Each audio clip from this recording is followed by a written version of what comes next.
الحمد لله والصلاة والسلام على رسول الله وعلى آله وصحبه ومن والاه.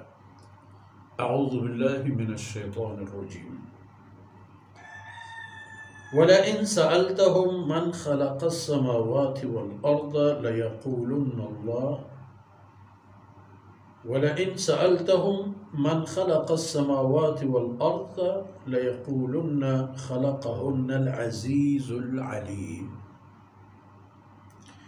الذي جعل لكم الأرض مهدا وجعل لكم فيها سبلا لعلكم تهتدون والذي نزل من السماء ماء بقدر فأنشرنا به بلدة ميتا كذلك تخرجون. سبحانك لا علم لنا إلا ما علمتنا إنك أنت العليم الحكيم. رب اشرح لي صدري ويسر لي أمري واحلل عقدة من لساني يفقه قولي واجعل لي وزيرا من أهلي رب زدني علما وارزقني فهما ثم أما بعد.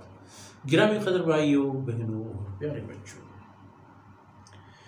یہ تو بات طے ہو گئی کہ فَأَهْلَكْنَا مَنْ أَشَدَّ مِنْهُمْ بَطْشًا، وہ اقوام جنہوں نے اللہ سے بیر لی اور رسولوں سے لڑائی لڑی اور ان کی بات نہیں مانی، ان کے خلاف اکٹھے ہوئے، وہ تو صفحہ ہستی سے مٹا دیے گئے۔ اب ان لوگوں سے اللہ رب العزت کے اپنے وجود سے متعلق پوچھ لیں ذرا۔ پچھلی طور پر حضرت صلی اللہ علیہ وسلم سے فرمایا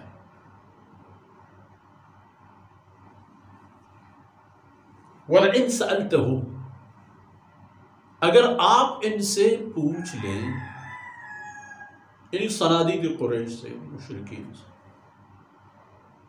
ان سے یہ پوچھ لیں من خلق السماوات والارض، یہ لات عزا فلان فلان فلان یہ تو اپنی جگہ، لیکن یہ تو بتاؤ کہ یہ آسمانوں اور زمین کو پیدا کس نے کیا، ان کو بنایا کس نے؟ اب دیکھیں کہ یہی مشرکین آپ کو کیا جواب دیں گے جب آپ ان سے یہ سوال فرمائیں گے۔ لَيَقُولَنَّ، یقینی طور پر ان کی جواب یہ بات ہوگی خَلَقَهُنَّ الْعَزِيزُ الْعَلِيمُ، بھائی یہ کائنات اور یہ آسمان اور یہ زمین اور یہ سب کچھ تو اس ذات نے پیدا فرمائے ہیں جو العزیز، ہمیشہ ہمیشہ ہر طرح غالب ہے، کبھی کسی سے کسی طرح کی کوئی شکست یا ضعف اسے طاری نہیں ہوتا، تو غالب ہے ہمیشہ۔ اور العلیم، سب کچھ بیت راز اور حقائق ذروں سے پہاڑوں تک سب کو جانتا ہے۔ یہ آسمان اسی نے پیدا فرمایا ہے، یہ زمین اسی کی تخلیق ہے، اور وہ ذات العزیز غالب ہے، کوئی اسے شکست نہیں دے سکتا، اور العلیم بھرپور جاننے والا، ہر چیز کی اول سے لے کر آخر تک، ظاہر سے لے کر باطن تک، چاہے وہ چیز چھوٹی ہو یا بڑی، جاننے والا ہے۔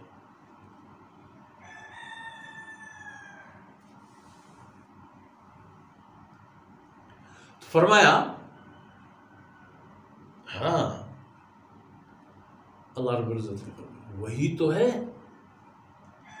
جعل لکم الارض مہدا،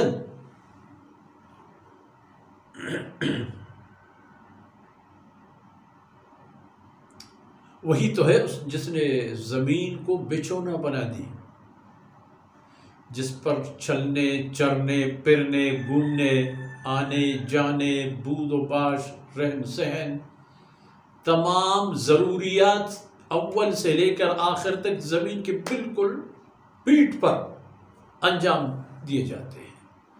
نماز بھی اسی کے اوپر پڑھتے ہو، اور حوائج ضروریہ کے لیے بھی اسی کو استعمال کرتے ہو۔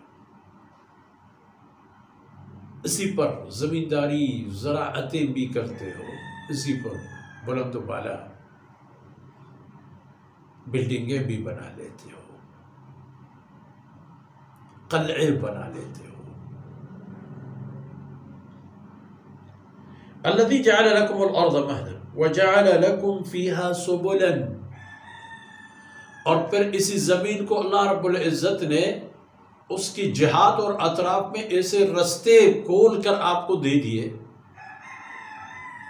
تاکہ گھومنے پھرنے اور جانے اور آنے میں آپ کو آسانی ہو۔ کس طرح، کہاں جانا ہے، راستہ یہ ہے، واپسی کا راستہ یہ ہے۔ ایک جگہ تمہیں بس آیا، یہ امریکیوں کا ملک ہے، یہ خطہ یورپین کا ہے، یہ خطہ عرب کا ہے، یہ خطہ بلوچ کا ہے، وہ پٹھان کا ہے، وہ پنجابی کا ہے، وہ مشرق بعید کا ہے، وہ مشرق قریب کا ہے۔ مجھے امریکہ جانا ہے، یہ اس کا راستہ ہے۔ مجھے آسٹریلیا جانا ہے، یہ اس کا راستہ ہے۔ جاؤ، دیکھو پھر دوبارہ وہی سنگلاخ پہاڑیوں میں گھوم رہا ہے، چڑھ رہا ہے، اتر رہا ہے، باغ و بہشت والے ملک چھوڑ کے دوبارہ وہی آئے۔ فرمایا لعلکم تہتدون، تمہارے لیے راستے بہت سارے رکھے تاکہ اپنے دینی و دنیاوی و معاشی اور معاد کے متعلق فوائد اور حالات کے بارے میں تمہیں رہنمائی مل جائے۔ والذی انزل من السماء ماء بقدر، اور جس عزیز و علیم کی یہ لوگ بات کرتے ہیں، یہ وہی ذات ہے کہ جس نے نازل فرما دی، اتار دی آسمان سے پانی، اور وہ بھی بقدر، بقدر ضرورت۔ عام طور پر اگر دیکھا جائے، یعنی عموماً 90% باران و بارش وہ بالکل انسانی ضروریات کے مطابق ہوتی ہے۔ اللہ کی شان، نہ تو کوئی ایسے طوفان چڑھتا ہے، نہ سیلاب ہوتا ہے، نہ یہ، نہ ضرورت کے مطابق بارش آ گئی، برس گئے، اور بادل دوبارہ پتہ نہیں کہاں سے کہاں تک چلے گئے۔ ان کے تو نام و نشان، نام مٹ گیا، وجود مٹ گئی، لیکن نشان چھوڑ کے چلے گئے، اللہ کی رحمتوں کا نشان۔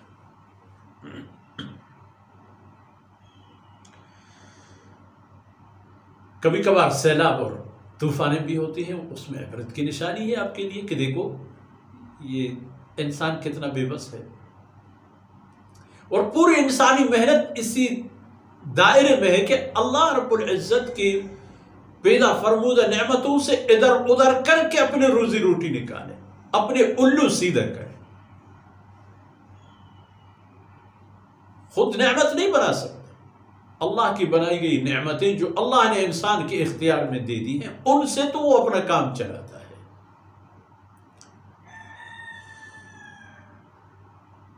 فَأَنشَرْنَا بِهِ بَلْدَةً مَيْتًا، پانی نازل فرماتے ہیں، پھر اسی پانی سے اللہ رب العزت نے مرے ہوئے زمین کو دوبارہ زندگی دے دی، ویران اور چٹیل میدانوں کو سبززار بنا دیا۔ کذالک تخرجون، کذالک تخرجون، ہوئے بنی آدم، تمہاری بھی حالت یہی ہوگی، مرو گے، ختم ہوگے، یہ زمین انسانیت سے خالی خالی ہوگی، کبھی ایسا لگے گا کہ کوئی پتہ نہیں تھا یا نہیں۔ کذالک تخرجون، اسی طرح اللہ رب العزت اسی زمین سے دوبارہ تمہیں پیدا فرمائیں گے۔ اسی زمین کے اندر تیز ذرات خاک اور مٹی کے حصے بن گئے تھے، مٹی بن چکے تھے بلکہ بظاہر، لیکن اللہ کے علم میں تمہارے ذرات کے بھی حساب و کتاب برابر۔ کذالک تخرجون، اسی طرح اللہ دوبارہ تمہیں نکال دیں گے زندہ سلامت، تمام اعضاء و جوارح ساتھ ہوں گے، انگلیوں ہوں گے، پور، آنکھیں، کان وغیرہ تمام اعضاء، جس طرح دنیا کے تمام اعضاء تھے وہی اعضاء دوبارہ آپ کے ساتھ۔ پھر اس رب کی بندگی مقصد زندگی ہو تو بہتر ہے. اگلی انہی مباحث پر آیت کے دیگر حصے آ جائیں گے انشاءاللہ. اللہ رب العزت کوتاہیوں سے درگزر فرمائے. وصلی اللہ علی نبینا محمد وعلی آلہ وصحبہ اجمعین.